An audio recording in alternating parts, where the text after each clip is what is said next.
Всем привет, с вами Фотогир и я Виктор Брусков. И в одной руке у меня Sony Alpha 7 IV и объектив 2470 G-Master первой версии, а во второй руке точно такая же камера, только уже с новым объективом G-Master 2470 версии 2. И причина, по которой эти два объектива оказались в моих руках, заключается в том, что я хочу обновить свою рабочую лошадку. И теперь моя рабочая связка стала легче на целых 200 грамм и намного эффективнее. Но давайте обо всем по порядку и начнем мы с распаковки.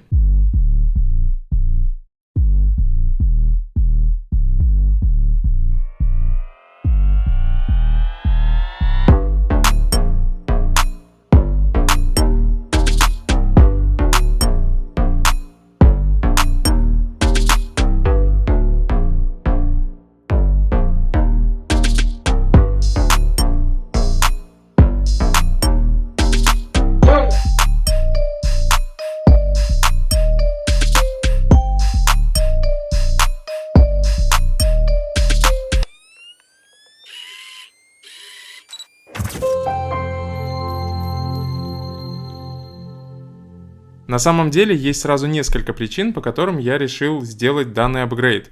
Во-первых, это моя рабочая связка, то есть на объектив 2470 я снимаю 90% своей коммерческой работы. И поэтому для меня важно, чтобы эта связка соответствовала всем современным требованиям. И буквально несколько лет назад объектив первой версии 2470 G-Master отвечал всем требованиям. Но на сегодняшний день появляются все более эффективные объективы, такие как Tamron, о котором я сделал предыдущий обзор.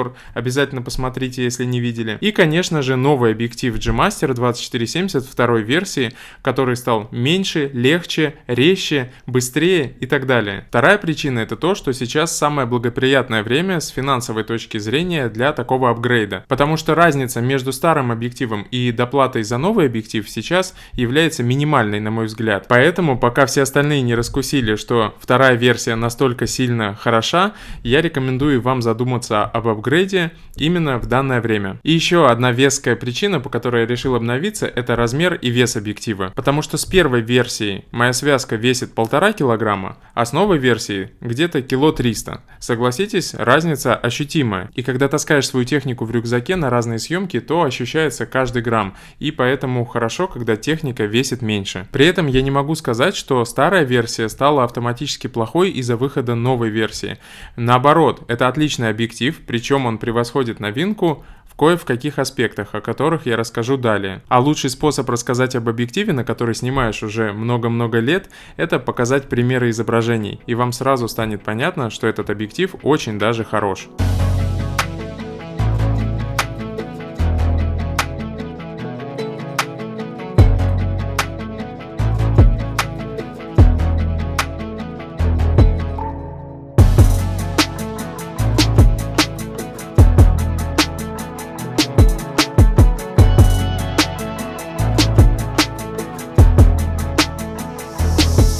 Хочу сразу сказать, что это не полноценный обзор на новый объектив, а лишь первый взгляд и сравнение с первой версией. Потому что прежде чем я сниму обзор, я сниму достаточное количество фотографий и видео, чтобы я полностью убедился в качестве этого объектива, и тогда смогу рассказать вам свой окончательный вердикт.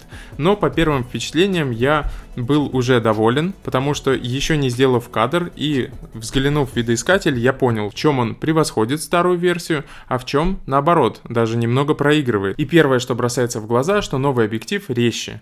Это прям видно невооруженным взглядом, то есть не делая даже кадра, по наводке я понял, что он очень резок, и он мне напоминает по качеству резкости фиксированную оптику, то есть фикс-объективы. Второе, что бросилось в глаза, это то, что у него более плавное размытие. Тут как раз сыграла роль увеличения количества лепестков диафрагмы. В старой версии это 9 лепестков, в новой версии 11. Из-за чего качество картинки опять же выглядит так, как будто это прайм-объектив, то есть фиксированная оптика, а не зум. И это меня очень сильно порадовало, потому что на сегодняшний день резкость и размытие — это важные аспекты.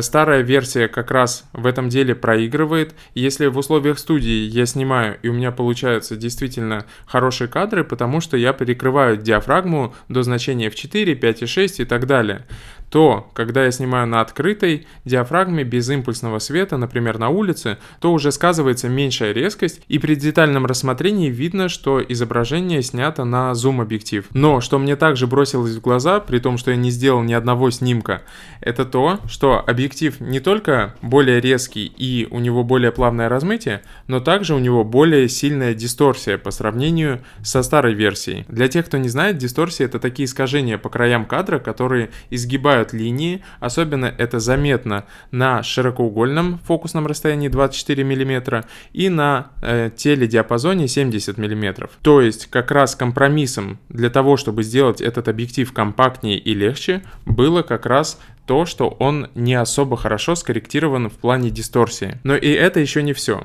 Оказалось, что я не включил коррекцию дисторсии в камере, и как только я ее включил, она стала заметно меньше. Но, конечно, мы помним о том, что коррекция дисторсии в камере, она исправляет дисторсию в JPEG изображениях, а в RAW изображении она так правиться не будет. Для тех фотографов, для кого принципиально, чтобы линии были прямыми, на широком угле особенно, я советую обратить внимание на этот момент и убедиться в том, приемлемый уровень дисторсии для вас или нет. Почему я вообще об этом так детально говорю? Потому что это объектив G-Master версии, то есть эталонная линейка Sony, и поэтому к ней особые высокие требования. И на самом деле уровень дисторсии в этом объективе, он средний по сравнению с тем же объективом Sigma 24-70 мм Art. Но Sigma при этом и стоит дешевле, поэтому она остается таким эталоном в соотношении цена-качество, если вам охота существенно сэкономить по сравнению с версией G-Master. Меня лично этот момент никак не беспокоит, потому что я использую дисторсию как творческий прием. Когда мне нужно, я оставляю ее выключенной, когда нужно, я включаю в редакторе, и редактор выпрямляет изображение полностью до прямых линий. Во всем остальном новая версия мне нравится абсолютно во всех аспектах.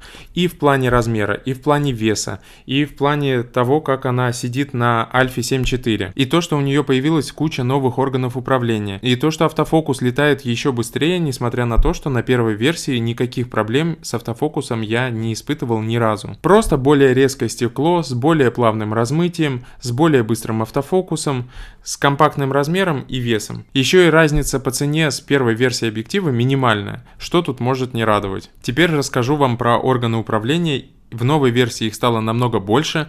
Во-первых, появилось кольцо диафрагмы, и многие фотографы предпочитают переключать диафрагму именно кольцом на объективе, а не крутилками на камере.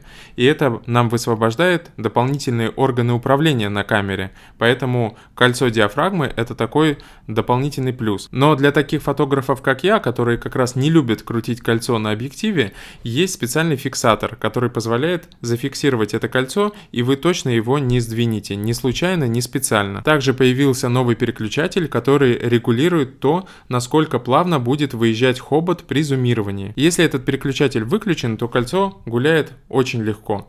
Если же он включен, то кольцо уже перекручивается туго. А зумирование в старой версии объектива, оно как раз среднее между двумя этими значениями. Хорошо это или плохо, мне предстоит выяснить еще в процессе эксплуатации. Но пока что мне понравилось переключать именно на легкое положение, когда я легко могу перекрутить кольцо из положения широкоугольного в теледиапазон. Кнопок на корпусе объектива теперь две, но по сути это одна и та же кнопка, на которую можно назначить какую-либо функцию. Диаметр резьбы под светофильтр остался прежним, это 82 мм, так что как раз переход со старой версии на новую в плане светофильтров не будет проблемой. В своем обзоре про объектив Tamron 28-75 мм, также с диафрагмой 2.8 второй версии, я говорил, что это лучший объектив по соотношению цены-качества. И также в этом обзоре я говорил, что есть фотографы, для которых важно иметь в широком диапазоне именно 24 мм, а не 28 мм. Поэтому Tamron может подойти не всем. Вот я отношусь к таким фотографам. Мне нужно, чтобы объектив начинался с 24 мм с более широкого фокусного расстояния, потому что я знаю, как им пользоваться и в каких случаях мне его нужно применять. Поэтому в диапазоне с 28 мм лучшим объективом у нас является Tamron.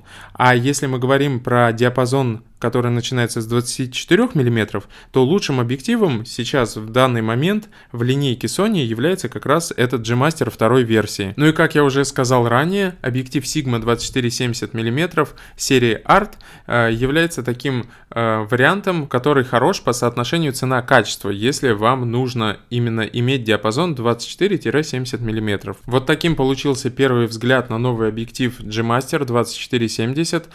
Пишите в комментариях, что бы вы хотели о нем узнать. Я обязательно расскажу об этом уже в полноценном обзоре, когда сниму достаточно материала на этот объектив. Пока могу лишь сказать, что спустя несколько дней я очень доволен и рад этой покупке, и понимаю, что к старой версии объектива я возвращаться не хочу, потому что она что по весу, что по размеру, из-за того, что это более широкий объектив, ощущается намного тяжелее, как будто ты держишь половинку трубы от 70-200. То есть уже один этот фактор говорит не в пользу первой версии объектива G-Master. И, конечно, мне нравится качество производительности нового объектива. Теперь он будет моей рабочей лошадкой вместе с камерой Sony Alpha 7 IV. И я надеюсь, что новый объектив прослужит мне так же долго и принесет столько же крутых фотографий и видео, как и первая версия. На этом у меня все. В следующем видео я расскажу вам про фикс-объектив Sigma 85 мм 1.4. Это такой бриллиант, который я раскрыл для себя год назад и которому никак не нарадуюсь. Настолько он хорош. Не забудьте подписаться на канал, если этого еще не сделали. Поставьте лайк этому видео, а также включите колокольчик, чтобы вам приходили уведомления о новых видео. И всего вам доброго!